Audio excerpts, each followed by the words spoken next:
competition for a state and the 1948 war.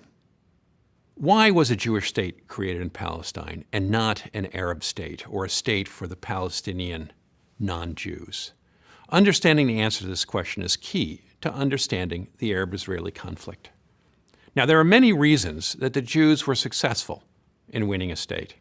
Superior military might, a unified leadership, clear national objectives, the expulsion of Jews from Europe ending in the Holocaust, support from Great Britain and the United States, and the development of national institutions. In this video, let us discuss the Zionist movement's development of proto-national institutions, which were crucial to their success and the success of the Yishuv, or the Jewish community in Palestine, to establish a unified community and leadership. Let me enumerate some of these institutions. The Zionist organization, which was established in 1897, later to become the World Zionist Organization, was founded at the initiative of Theodor Herzl at the First World Zionist Congress, which took place in 1897 in Basel, Switzerland. The goals of the Zionist movement were Zionism aims at establishing for the Jewish people a legally assured home in Palestine. The promotion of the settlement of Jewish farmers, artisans, and tradesmen in Palestine. The federation of all Jews into local or general groups according to the laws of the various countries. And the strengthening of the national sentiment and national consciousness of the Jewish people. Now, another institution was the World Zionist Congress, or the Parliament of the Jewish People, which was also established in 1897. There was the Jewish Colonial Trust, which was designed to handle finances for the Yishuv.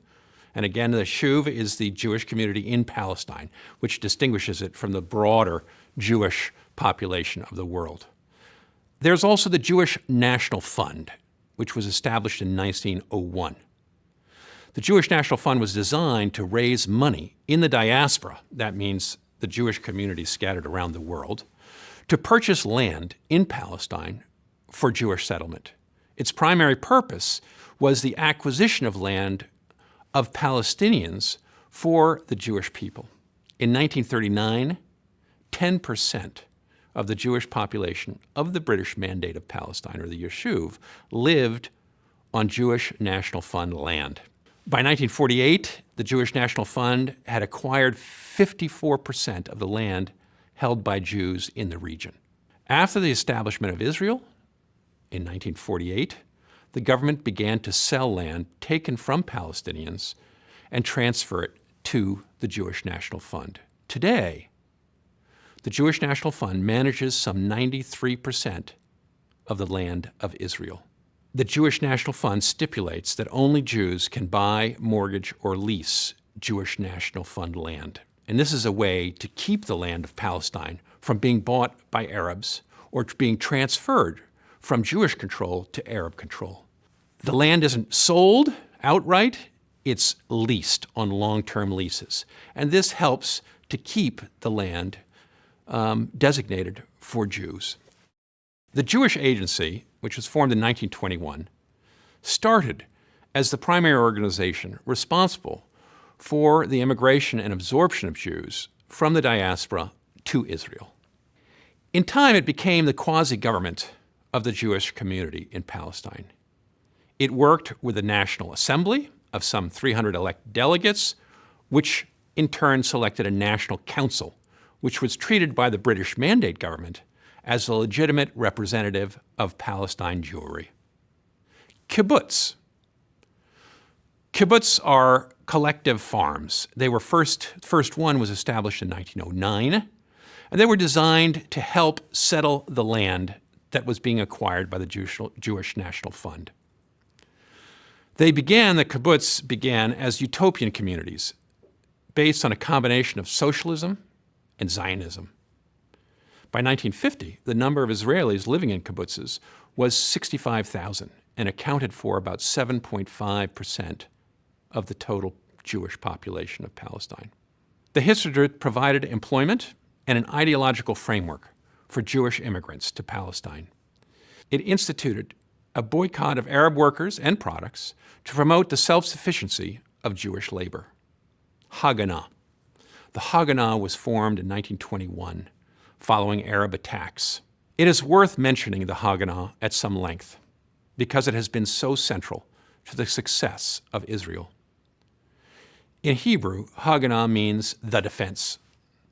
And from small defense groups active during the Ottoman era, the Haganah evolved into a national army of Israel, which is today called the Israeli Defense Forces. After Arab riots against Jews in April 1920, the Yeshuv's leadership saw the need to create a nationwide underground defense organization that they called the Haganah. Following the 1929 Palestine riots, the Haganah's role changed dramatically. It became a much larger organization, encompassing nearly all the youth and adults in the Jewish settlements, as well as thousands of members from the cities. The Haganah became a full-scale defense force after the 1936 to 39 Arab revolt in Palestine. It developed an organizational structure and a true command. At that time, the Haganah fielded 10,000 men, along with about 40,000 reservists. During the Arab Revolt, the British also helped to form several Jewish police forces to protect settlements and the Yishuv. This force would be crucial in the success of the Yishuv in the 1948 war. The British helped the Yishuv advance its military preparedness in other ways as well. During World War II, the British organized and trained the Jewish Brigade, which consisted of 5,000 soldiers who were deployed in North Africa. They gained invaluable training and experience fighting alongside the British and against the Germans. And they helped form the elite of the Haganah in the 1948 war. At every stage of the 48 war for Palestine that pit the Yishuv against the Arabs, the total number of Jewish troops, both regular and irregular, in the Palestine theater exceeded that of the Arabs. In May 1948, the IDF fielded over 35,000 soldiers as compared to the Arabs, who only had 25,000. By mid-July of 48, the IDF fielded some 65,000 men. By December, its number reached 96,000. These institutions, the World Zionist Organization, the World Zionist Congress, the Jewish Colonial Trust, the Jewish National Fund, the Jewish Agency, Kibbutz, Histadrut, and the Haganah, helped to organize and expand the Yishuv and its control over Palestine. The Zionist organizations were more extensive and capable than Arab organizations. The Jewish community was better organized, financed, and connected than the Arabs. Palestinian society could not have been more different from Jewish society in Europe. It was never able to match the Yishuv in social organization, leadership, institutions, or even national consciousness.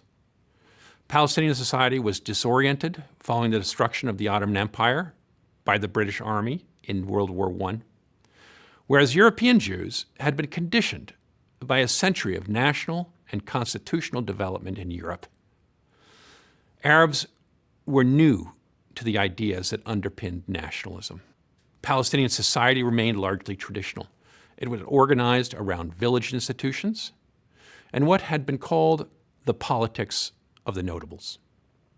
Leading families, whose wealth was based on landholding, dominated the political and economic life of each town or city.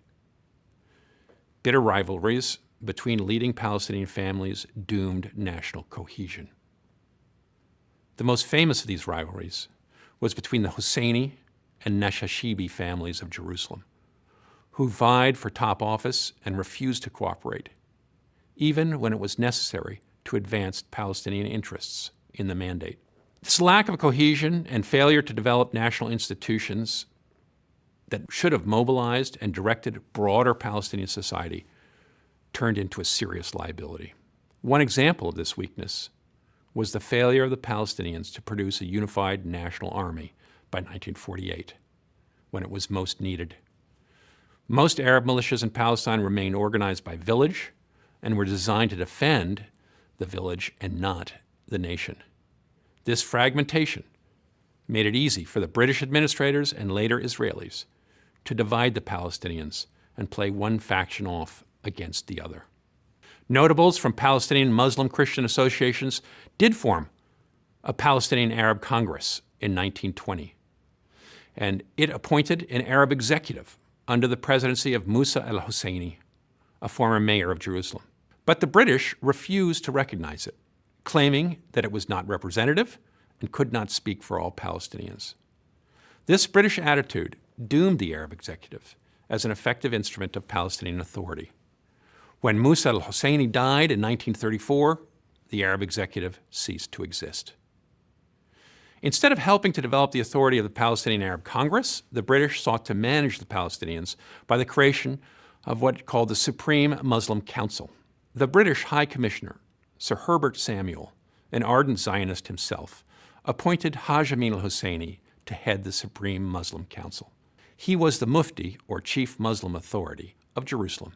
Haj Amin was thus able to expand his authority from Jerusalem to all of Palestine. He remained a divisive leader who tried to balance British interests with those of the Palestinians he was to represent. In the competition for statehood, the ability and success in building national institutions is only one measure.